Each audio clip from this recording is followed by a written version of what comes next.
मला आठवतं की पहाटेचा शपथविधी मी राज्याचा अध्यक्ष भारतीय जनता पार्टीचा होतो. मला देवेंद्रजींचा फोन आला सांगलीला की तू ताबडतोब निघ. पण मला कधी विचारण्याची सवय नाही की कशासाठी निघ. आणि त्यांनाही बऱ्याच गोष्टी ह्या वेळ आल्याशिवाय सांगण्याची सवय नाही. मी पोचलो राजभवनला आणि धडाधड दादांच्या मग वहिनी मुलं अशा सगळ्या गाड्या पोचल्या आणि मग लक्षात आलं की दादा शपथ घेणार आहेत. देवेंजीच्या घरी गेलो नंतर म्हटलं हे काय. ते म्हणाले की हे दादाच करू शकतात आणि त्यांनी हे धाडस केलेलं आहे.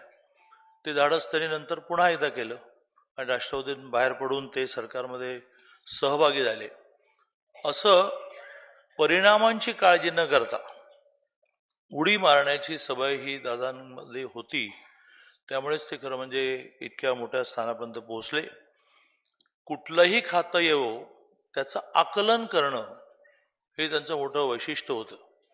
आणि त्यामुळे त्यांच्याकडे खातं आलं नाही असं कुठलं खातंच राहिलं नाही. पण प्रत्येक गोष्टीचं आकलन त्यांनी केलं.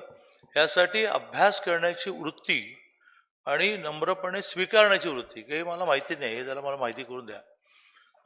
सुनेत्राबाईंनी खासदारकीला उभा राहिल्या. एका सभेमध्ये आम्ही एकत्र होतो. मोठं वावटळ उठाली होती की संविधान बदलणार, संविधान बदलणार. मी एक खूप चांगली नोट तयार केली होती आणि मी ती मांडून खाली बसलो. न संकोच करता दादा म्हणाले की ही चेक कॉपी मला देशील. मी ताबडतोब माझ्या बरोबरच्या माणसाला पाठवलं होती. म्हणजे त्यांनी संकोच नाही केला की ही नोट मला हवी आहे. तर असं प्रत्येक गोष्ट समजून घेणारे दादा अचानक गेले.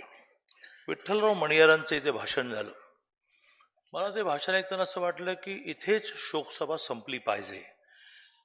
खूप राजकारणातली मर्म त्यांनी मांडली.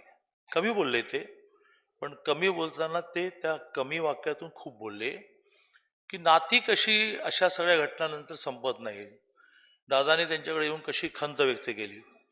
मला आठवतं की सुनेत्रा वहिनींच्या प्रचारासाठी मी बारामतीला गेलो आणि मी पवारसाहेबांबद्दल बोललो.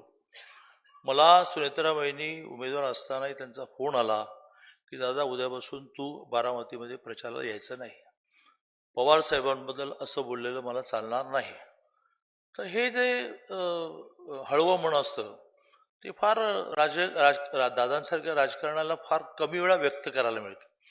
आणि त्यामुळे मी माझ्या पक्षाच्या वतीने, शासनाच्या वतीने